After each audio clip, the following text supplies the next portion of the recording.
அனைவருக்கும் வணக்கம். TRP PO எக்ஸாமுக்கு இந்த வாரத்தில் நம்ம வந்து பொருளாதாரம் எக்கனாமிக்ஸ் படிக்கணும் அப்படின்னு சொல்லியிருந்தோம். அதில் 11th 7வது இயல் இந்திய பொருளாதாரம், அதில் இருக்க ஒன் வேர்ட்ஸ் கொஞ்சம் ஒன்னோட நம்ம இதில் பார்ப்போம். ஃபர்ஸ்ட் ஒன்று என்ன அப்படின்னா வளர்ச்சி மற்றும் முன்னேற்றம். இதில் வந்து பொருளாதார வளர்ச்சியை வந்து எப்படி சொல்கிறாங்க அப்படின்னா ஜிடிபி அப்படின்னு அது மூலமாக குறிப்பிடுதாங்க. ஜிடிபி அப்படிங்கிறது ஒரு ஆண்டில் உற்பத்தி செய்யப்படும் பண்டங்கள் மற்றும் பணிகளின் மொத்த பண மதிப்பு. எவ்வளோ பண்டம் உற்பத்தி செய்கிறாங்க, எவ்வளோ பணிகள், அந்த ரெண்டோட மொத்த பண மதிப்பு தான் ஜிடிபி. இப்போ பொருளாதார முன்னேற்றம் வந்து ஜிடிபியால் மட்டும் அளவிடப்படுவது இல்லை. 4வது பார்த்தோன்னா மக்களின் நலவாழ்வும் பொருளாதார முன்னேற்றத்தின் ஒரு பகுதி தான். 5வது பார்த்திங்கன்னா வாழ்க்கை தரத்தை அளவிடும் குறியீடுகளில் HDI, PQLI, GNHI அதுவும் வரும். அடுத்து வந்து மொத்த நாட்டு மகிழ்ச்சி அப்படிங்கிற கருத்தை வந்து யார் உருவாக்குனாங்க அப்படின்னு பார்த்தோம்னா பூட்டானோட மன்னர் ஜிக்மே சிங்கே வாங்சுக் அவர் தான் வந்து இந்த மொத்த நாட்டு மகிழ்ச்சி அப்படிங்கிற கருத்தை உருவாக்குனார். வருஷம் வந்து 1972. அடுத்து GNHIயில் என்ன சொல்லப்படுது அப்படின்னா நிலைத்த முன்னேற்றம், சுற்றுச்சூழல் பாதுகாப்பு, கலாச்சார மேம்பாடு, சிறந்த நிர்வாகம், இதெல்லாம் அதில் வந்துடும். முன்னேற்றம் நிலைச்சிருக்கணும், அப்புறம் சுற்றுச்சூழல், கலாச்சாரம், சிறந்த நிர்வாகம், இதெல்லாம் GNHIயில்.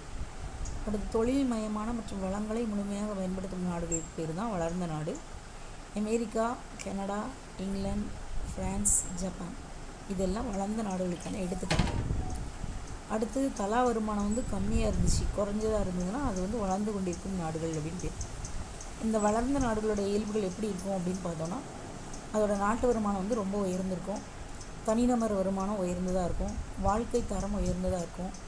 அடுத்து வந்து முழு வேலைவாய்ப்பு அங்கே இருக்கும், தொழில்துறையின் ஆதிக்கம் வந்து அந்த நாடுகளில் இருக்கும், உயர் தொழில்நுட்பம் இருக்கும், அதிக நுகர்ச்சி நிலை இருக்கும், அதிக நகர்மயமாதல் இருக்கும், சமூக சமத்துவம் மற்றும் பாலின சமத்துவம் அந்த நாடுகளில் காணப்படும், அரசியல் நிலைத்தன்மை இருக்கும், நல்லாட்சி இருக்கும். இதெல்லாம் இருந்துச்சுன்னா அது வளர்ந்த நாடு. இப்போ நம்ம இந்திய பொருளாதாரத்தோட வலிமையை பார்க்க போகிறோம். இந்தியா வந்து கலப்பு பொருளாதாரத்துக்கு எடுத்துக்காட்டு. கலப்பு பொருளாதாரத்தில் பொதுத்துறையும் இருக்கும், தனியார் துறையும் இணைந்து செயல்படும். இந்த இந்திய பொருளாதாரத்தில் முக்கியமான பங்கு வகிப்பது வேளாண்மை. இதில் வந்து 60% மக்கள் வந்து இந்தியாவில் இருக்கிற 60% மக்கள் வந்து வேளாண்மையிலும் வேளாண்மை சார்ந்த நடவடிக்கைகளிலும் ஈடுபடுதாங்க. அப்புறம் இந்தியாவோட ஜிடிபி அதில் பார்த்தோன்னா வேளாண் துறையின் பங்கு 17% அப்படின்னு சொல்லி புக்கில் சொல்லியிருக்காங்க. பசுமை புரட்சி தான் இந்திய வேளாண்மையோட வளர்ச்சிக்கு வந்து உதவியிருக்கு. இந்தியா வந்து வளர்ந்து வரும் சந்தை. FDI அதோட விரிவாக்கம் என்ன அப்படின்னா ஃபாரின் டைரக்ட் இன்வெஸ்ட்மெண்ட், வெளிநாட்டுக்கு நேரடியாக முதலீடு பண்ணுறது FDI.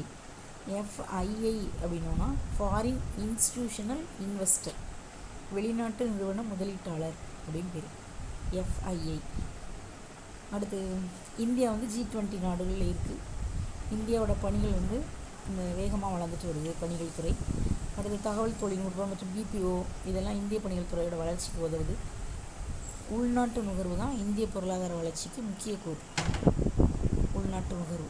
அடுத்து நகரமயமாதல், அது வந்து பொருளாதார வளர்ச்சியோட முக்கிய அறிகுறி. இளைஞர்கள் வந்து அதிக அளவில் இருக்கிறதுனால இந்தியாவின் மனித வளம் வந்து கொஞ்சம் வலிமையானது தான். வலிமை இல்லாத காரணம் என்ன அப்படின்னா அதிக மக்கள் தொகை, அதனால் பொருளாதார வளர்ச்சிக்கு தடை.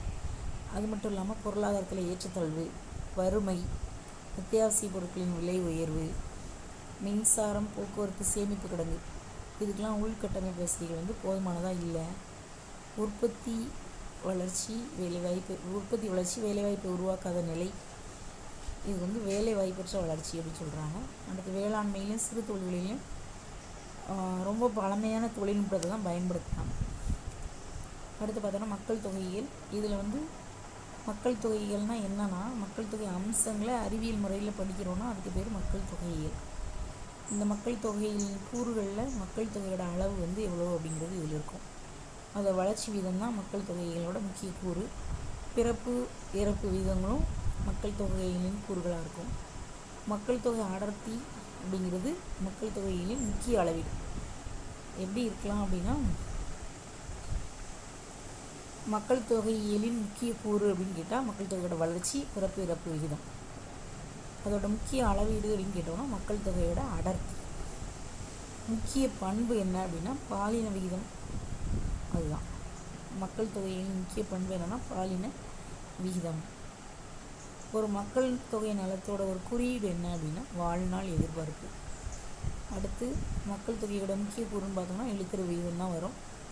1921 வந்து பெரும் பிரிவினையின் ஆண்டு, 51 சிறு 61 மக்கள் தொகை வெடிப்பு. அடுத்து 2001 அது வந்து மக்கள் தொகை வந்து 100 கோடியை தாண்டிச்சு. 2011 121.02 கோடி. 21 வந்து பெரும் பிரிவினை 21. அடுத்த 30 வருஷம் கழிச்சு 51 சிறுபிளவு. அடுத்து 61 மக்கள் தொகை வெடிப்பு. அதுக்கப்புறம் 50 வருஷம் கழிச்சு 2001 மக்கள் தொகை 100 கோடியை தாண்டிச்சு. அதுக்கப்புறம் 10 வருஷம் கழிச்சு 2011 மக்கள் தொகை 121.02 கோடி. பிறப்பு வீதம் வந்து எப்படின்னு எடுப்பாங்கன்னா 1000 மக்கள் தொகைக்கு பிறக்கும் குழந்தைகளோட எண்ணிக்கை தான் பிறப்பு வீதம்.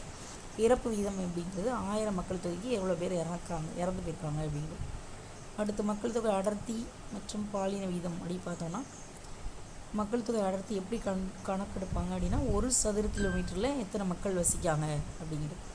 அப்போ மக்கள் தொகை அடர்த்தி எப்படி பார்த்தோன்னா மொத்த மக்கள் தொகை அதை நிலப்பரப்பால் வகுத்துடணும், அதுதான் மக்கள் தொகை அடர்த்தி. அடுத்து 2011 மக்கள் தொகை அடர்த்தி 382.